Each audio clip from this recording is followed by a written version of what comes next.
Hello everyone, I'm Frank Garza with Lean Startup Company, and it's my pleasure to welcome you to the show. Today's topic is how a film composer uses Lean Startup, and moderating the discussion is our own Lean Startup Company faculty lead, Marilyn Gorman. Our guest is film composer and editor-in-chief at Film Scoring Tips, Giovanni Rotondo. And with that, I'll hand things off to Marilyn.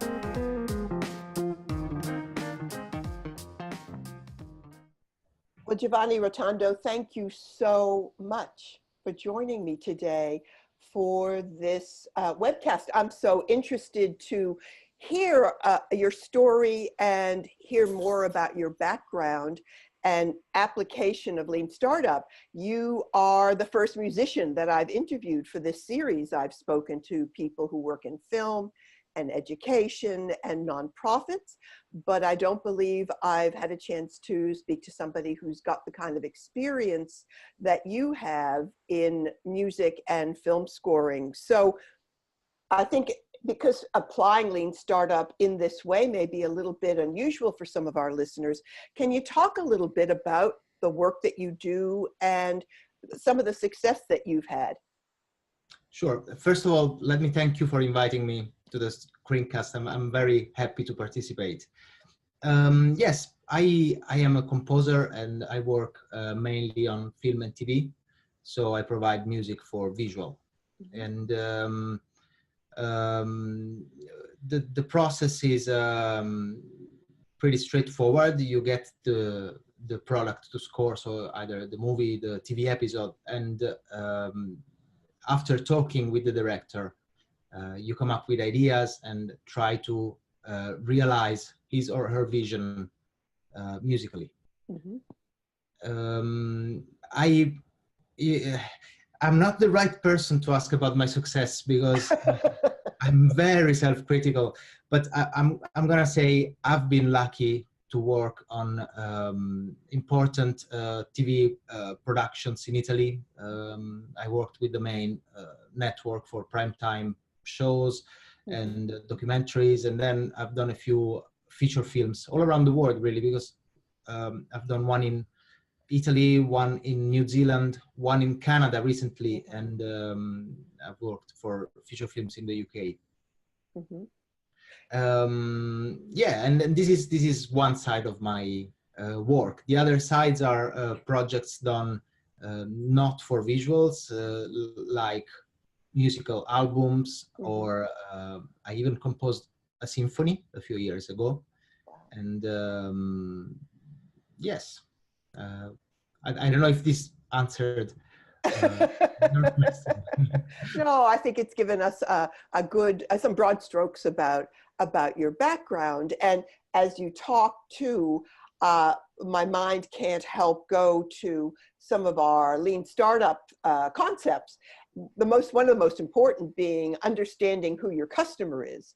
Now, with the kind of work that you do, you have a director, you have an audience, you may have others, producers, etc., all of whom you might say are your customers, for lack of a better word, for the work that you do. So can you talk a little bit first about how you learned about the Lean Startup approach, and what was it about this methodology that you thought you could apply to scoring whatever it is you're scoring, whether they're games or films or television shows or something quite discrete? Sure. So I am part of an organization here in London called the Rattle. It's basically, it is a startup, and its aim is to connect artists and musical startups together. And it also acts as an incubator for both. So a career incubator for artists and a startup incubator for musical startups. I joined as an artist, but breathing the air of the startup world, I got interested, and I had an idea a few months ago. It was, I think, about 7 or 8 months ago, for a startup. So I was talking with the co-owner and co-founder of the Rattle. His name is Chris Howard. And he mentioned, he liked my idea for a startup, but he mentioned I'd read the book, The Lean Startup, by Eric Rice. Yeah. And so I did. I listened, and as I was reading, I could feel there was a connection somewhere with what I do, even though it's not a given and it's not something I would have thought. So once I had done with the book, my idea for the startup was in pause at that moment. But I kept thinking about these concepts, and I had the feeling there was a connection there. So I really delved into my mind to see how to apply these concepts to my work. And in fact, I found quite a few ways, and the similarities are disconcerting if you consider how far those two words are. I have had a chance of testing a little bit, and I must say, so far so good. It does work. Yeah. Yes, I can go in depth with the articles if you want, or. Sure. Well, we'll talk a little bit more, I think, about some of those examples. I know that you're also the editor-in-chief for the website Film Scoring Tips. That's right. Yes. Certainly I've had the opportunity to speak to founders and people who are running their websites. And again, they talk a lot about how their websites allow them to stay in contact with customers, if you like, and that they can learn from what the feedback that they get through that. So can you talk a little bit about the Film Scoring Tips website and why you started it, and again, what are you learning from your audience? Once again, the fault is a books. It's a books. I was reading Crush It by Gary Vee, and it's a book about starting a blog or a vlog or a podcast in order to increment and increase one's scope of action and network, basically. So this was the first reason why I started the blog. But then many more reasons got me going, and one being feeling the warmth of an audience that was engaged and liking what I was doing, and the professionals that wanted to participate more and more. So this started very small. It was just me writing a few articles a week, and little by little I started inviting guest authors, and I am blown away by how big profile names are participating now after less than 5 months. I've started 2 weeks ago. I had Dario Marianelli to write an article for me. He's Academy Award winner for the score he wrote on Atonement. And I can't say names yet, but I have quite a few more of these high-profile composers so kindly offering to write. So this showed me I must be doing something right. Therefore, I started wanting to do more because I think there is a good thing that is going on, and of course it can be helpful to fellow composers, and it's great. I'm meeting new people, so why not? I don't remember the second part of the. I don't know if this answered everything you asked for. That's okay, Giovanni. And obviously, when you're attracting those kinds of individuals, those talented musicians to your website and to your blogs, we call that validated learning. So what you're doing is proving that there's value in what you're talking about, and that it's something that your customers want, and more importantly, will participate and take advantage of. So I think that's fantastic. So is there any element of the Lean Startup methodology that you think is most appealing to other musicians and to yourself? I know you've written about pivots and minimum viable cues and things like that. Yes. Can we talk a little bit about how you're actually applying it when you're being asked to develop a really essentially a musical product for somebody? With pleasure. So yes, one of the first articles, and actually one of the first series of articles I wrote for the blog was the Lean Composer. So Mhm. I had a reason to really make those connections on paper. Mhm. And the most striking idea I've learned from the book was the one of the minimum viable product, which wasn't something I would have thought Mhm. about. Mhm. It is counterintuitive if you think about it a little bit, and but it's illuminating and it makes complete sense in the world of startups. Mhm. There is one place within the workflow of a composer where this same concept applies completely, in my own experience at least, and it's the concept of submitting the first batch of cues. Mhm. So a cue is, just to give a little reference to the viewers who I'm sure this is a very technical film music word. Sure. It's whenever you have a piece of music in a movie that has a start and an end, Mhm. regardless of how many scenes the music encompasses, Mhm. that's one cue. Mhm. So we talk about cues when we submit music to a director. Mhm. We are submitting cues to the director for review. Mhm. And this is one of the most scary thing for a composer, submitting cues, especially when it's the first batch of cues. So you've just started a project Mhm. and you are setting, you're beginning to set the tone of the score with the director. Sometimes, you know, a composer works with the same director over and over. So at some point it gets less scary, but there are always new projects with new directors. So Sure. that phase is very, very critical. Mhm.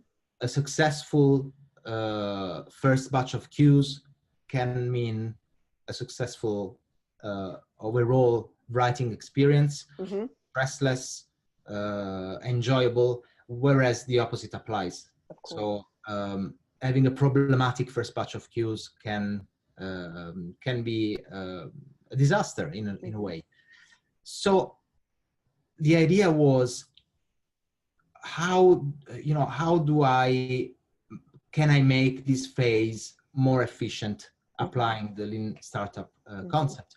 And I came up with the concept of minimum viable queue. Mhm. So ways to make a queue good enough to give the idea of what the finished product will be to the director, Mhm. but in a way that doesn't waste too much time. Yeah. Which, by the way, it's such a precious thing for a composer. Time is always very, very tight. Of We are course. talking of many projects where a composer only has weeks to compose a full score. Yeah. Yeah. So yeah, I did find areas where the minimum viable queue would take shape, basically. So one of the areas, for instance, is the orchestration, which means once you have the horizontal writing of the music, you will give instruments to the melody and the harmony and the various elements. So you orchestrate the music, and this can be a rather time-consuming phase, but there is a point where the idea is clear and it sounds very good, and it's a matter of refinement and preparing for the orchestra. So my idea for a minimum viable queue is get to that point, but not over. Try to send the cue sooner rather than later. Sure. So Giovanni, I know, and I want to hear some stories from you. One of the ideas that you've come to is recognizing that when you do that first batch, it doesn't have to be perfect. Yes. But you've also talked about the idea that it's really scary working with perhaps a new director or a new producer and sending something that's not perfect. And it's something that people struggle with, I think, regardless of what industry they're in, when it comes to that minimum viable product, queue, whatever. I want to test to see if I'm on the right track, but I don't want it to get in the way of my customer thinking I can do my work. So can you talk a little bit about how you engaged with your directors or the producers or whomever, your customers, so that they could also be willing to accept something that was less than perfect on Definitely. the path to getting where you needed to go? Well, to answer this shortly, I will say they don't have to know that it's not perfect. It must sound perfect to them. Yeah. I'm the one who knows that Okay. it can get more refinement and can get better, but I'm the musician. Mm-hmm. I'm the one that is supposed to hear these slight differences. Mm-hmm. This is actually a little controversial of an issue, because once I published this article, a dear friend of mine told me, I don't agree with you. It must be perfect, because nowadays a director wants to hear a perfect product.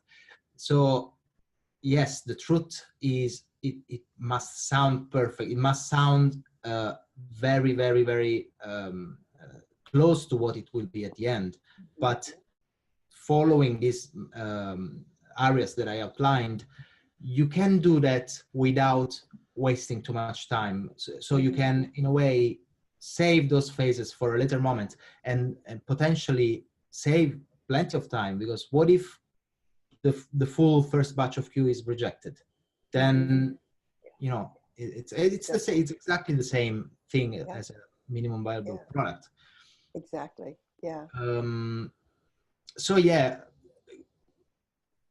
there are also things that when working with a director can help.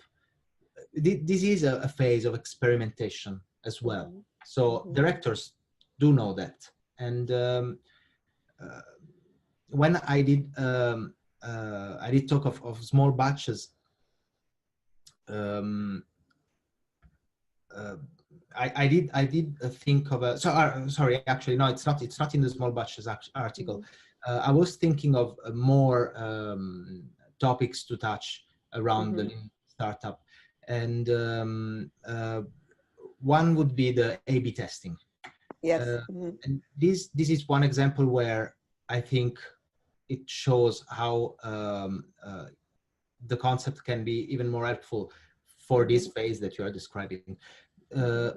I'm started submitting multiple versions of queues just in the first batches, because otherwise it would make the work too much large and too impossible to handle. But I've started to submit first batches of queues in A/B versions. And this allows me to test the terrain and really and if the versions are quite contrasting, it can be very helpful.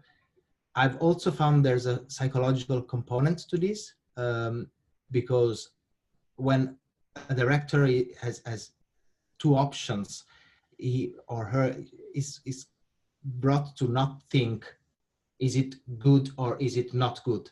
But the question is, which one is the best? So it's almost like you take refusal out of the equation. Of course, if it doesn't work, it doesn't work. But so yeah, this is another way of dealing with the relationship. At the end of the day, making movies is a joint venture. It really is. Yeah. The director is the captain of the ship and has a vision, and the composer's job is to respect this vision. But I'm sure. Yeah. Well, and to understand their vision, so that the work that you do delivers the value towards that vision that they need. I know you shared with me a story about doing a mock-up where you were replacing another composer with very little time left. Can you talk about how Lean Startup and this idea of not necessarily sending something perfect, but working on mock-ups that would give an idea of how you could accomplish his vision really helped you? This was actually, this happened a few years ago. I didn't know about the Lean Startup yet, but But this is one of those occasions where, after reading the book, I had an illumination. I said, that's why that worked so well back then. Yes. Yes, basically my hands were tied because of time. So Mm-hmm. I could not possibly make better mock-ups than the one I did. And a mock-up, by the way, I mean, it's self-explanatory, but in the musical world is a simulation. It can be orchestral, it can be any kind of band, but it's a virtual simulation of the music will be then recorded. Sometimes mock-ups stay as mock-ups under the movie because of budget, because of time. Some other times we have recordings of these pieces. In that case, yeah, the time was so tight that I really had to compromise a little bit perfection. And I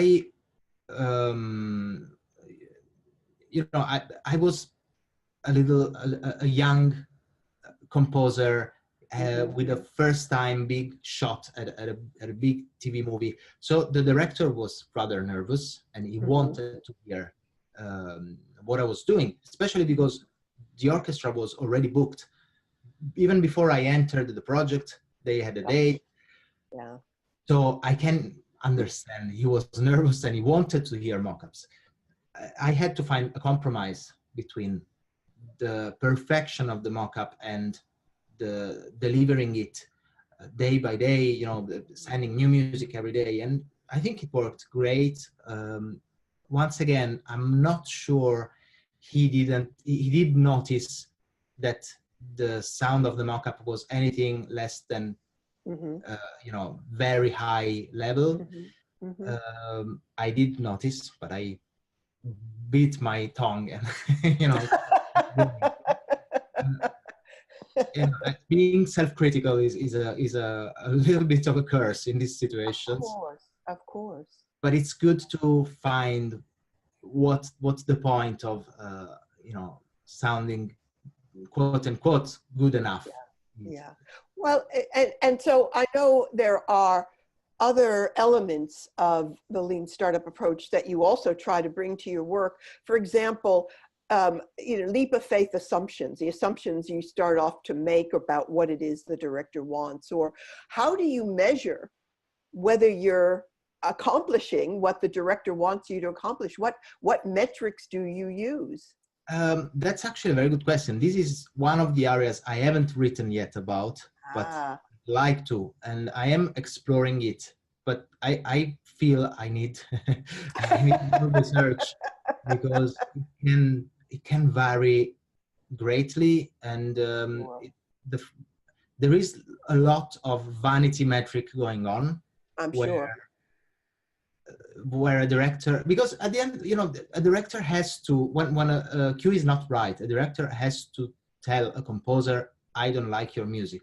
And this, it's understandable that they know they would break our hearts by doing so many times I've heard, the first, I think this works very well, but. So the first part is of the sentence is one you want to take very delicately and not dig too much into it. So I can tell you this is one of the things I'm noticing. Everything that comes after the but is usually more important and one metric to focus on. Everything that comes before sometimes is important. It has happened that it was a sheer lie. So, well, I wonder too, I'm sure lots of people talk about the fact that, customers, whether they're directors or producers or whomever, they don't always know what they want. They more often know what they don't want. And so it's weeding through all those different experiments, if you like, to really help you truly understand what it is the director wants and needs. And so that, the part of the measurement may in fact just be how many iterations do you have to send to a director before you find the sound, the cue, that piece of music that is going to fit exactly his vision or her vision of success. That is true, and there are so many different kind of artists out there, and you know, maybe the ones that have a clear vision about music, they are great, but even the ones that don't have a clear vision about music, you know, make great products. So it's a very varied experience. Every time it changes, and this is, to be honest, one of the reasons why I love it. It's always exciting and new. But yeah, for instance, the A/B idea, even in what you are saying, in these situations where the director maybe doesn't have already a clear musical direction in mind, it can really help. It can start, either rule out areas not to touch, or highlight one direction that is good. Of course. Well, Giovanni, I'm sure you know that people love hearing about failure. And it's not just hearing about failure, but it's hearing about failure that led to learning and ultimately perhaps a different kind of success. So can you talk for a minute about some of the things that you've tried and for whatever reason just didn't work, but through that failure you were able to come up with a better product overall? Definitely, yeah. There are. I could talk for a whole 24 hours about that. A film composer must learn to deal with failure, because many times it's not even a particular person's fault. It's just two artists trying to find a common ground. And yes, to give you a couple of examples, of recent examples, one that involves the lean composer's technique, which helped. I was working on an animated short film, and it's not yet out, and I can't tell a lot about it. What I can tell, and it's what really excites me, is that Sir Ian McKellen has done the voiceover for the short film, and he's an idol of mine. So I'm very happy. I can't wait to share it with the world. But this was a series, and in this particular short, I felt like a classical sonata, a Mozartian piano sonata would work. And when I composed it, I thought it was perfect. So I, even a little boldly, I sent the sonata thinking there is no way this will be rejected. Sure enough, it was rejected. And you know, I should say after 12 years of experience, I'm a rejected cue doesn't make me suffer a bit, but I would lie. My heart still gets broken every time. It's only a matter of how fast you recover from it. So I'm getting pretty fast. But you know, I just, sorry to interrupt, but I can hear Eric Ries in my head, his voice, who said many times, at some point, somebody's going to tell you your baby is ugly. And so that's why you can't afford to fall in love with your solutions too quickly. Yes, that's true. That's very wise. So yeah, I let a couple of hours go by, distracted myself, thought of something else, and then started thinking creatively and constructively. And I did a completely different take. It was a jazzy kind of mood. So it really changed the whole perception of the short film. I love and it. Yeah. The main concept, the main idea for me, it was I need to be proud of this as I was proud of the other one. So it was a completely different take, but I kept a few elements. For instance, the points where the music would sync with the pictures were kept. I even kept some of the harmonies in a few places, and the tempo was kept. So what I'm saying is I did pivot. Good for you. I did that with knowing what I was doing. Yeah. Um, this was amazing, and it worked, by the way. The cue was accepted, the director was thrilled, I am thrilled. I feel I have grown up and have done something that was in a way outside of my comfort zone and made me really do my best.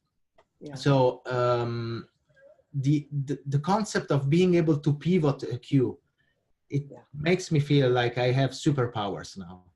Well, I think it's a great story, Giovanni, and it takes courage too. You could have just kind of tweaked the original one a bit or made very small incremental changes, but instead you had the courage to say, let's look at this with a completely different perspective and try something that, you know, it may be a risk to go in a different direction, but I won't learn unless I take that risk. And I think that's an excellent lesson for any listener to take when they're looking at their work product and trying to think about how they can deliver on the vision that their customer has. So I think that's fantastic. And the idea that I was keeping some of the elements, the ones that I really thought were working, it made it easier for me to. I was feeling I had not wasted time. Of course. Time is so important. So of course, to have that feeling gave me strength and motivation. Yeah. When you think about the community that you have through your blogs and through the Film Scoring Tips website, do you see any of that community also applying Lean Startup? Have you learned anything from them and their experiences that you can share? This is so young that no. The quick answer is not yet. That's fair. Yeah. I've read a few comments they made on the under the article, and they were really heartwarming. I loved reading them. I remember one composer. He's not a young composer. He's pretty experienced. Writing I love your blogs, and it was under the link composer link I posted. I love your blogs. They are thought-provoking. And that was really validating. That's exactly what it felt for me when I read the book, and I had this idea that it was a new way to do things. And this is exactly what I'm interested in for the blog, presenting new, fresh, up-to-date methods for a film.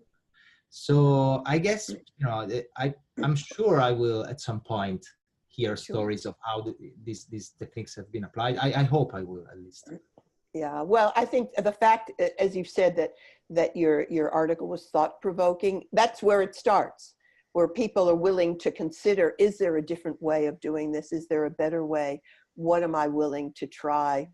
What might I be able to learn?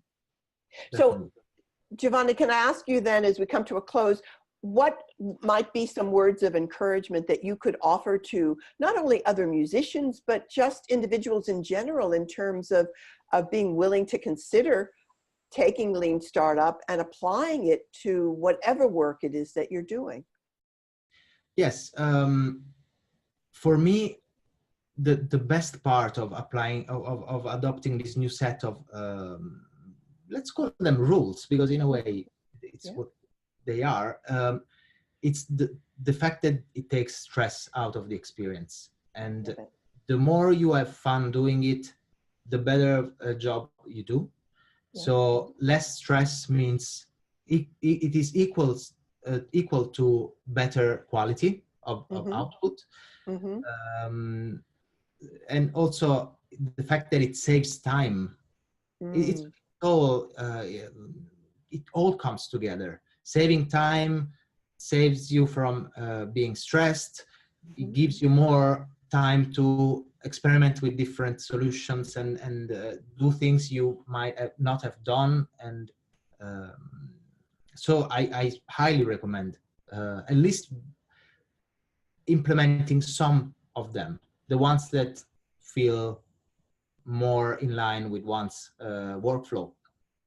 And the other thing I'd like to suggest and to advise film composers is to to really expose oneself to external cultures and influences, and read books that are outside of your fields, Mm-hmm. watch movies that are of genres you don't like. Sometimes, for instance, sometimes somebody tells me that that's an ugly film. I go Mm-hmm. and watch. I love watching ugly films, even when I don't. There is something to learn in these experiences. So it is very important not to close oneself into the studio and be a hermit for the rest of one's career. I love it. That's such great advice. Giovanni Rotondo, thank you so much for your time today. I know I'm grateful for it, and I know our listeners will be as well. Thank you again. I hope so. Thank you so much. Thanks for inviting me. I'm You're very grateful to welcome. you.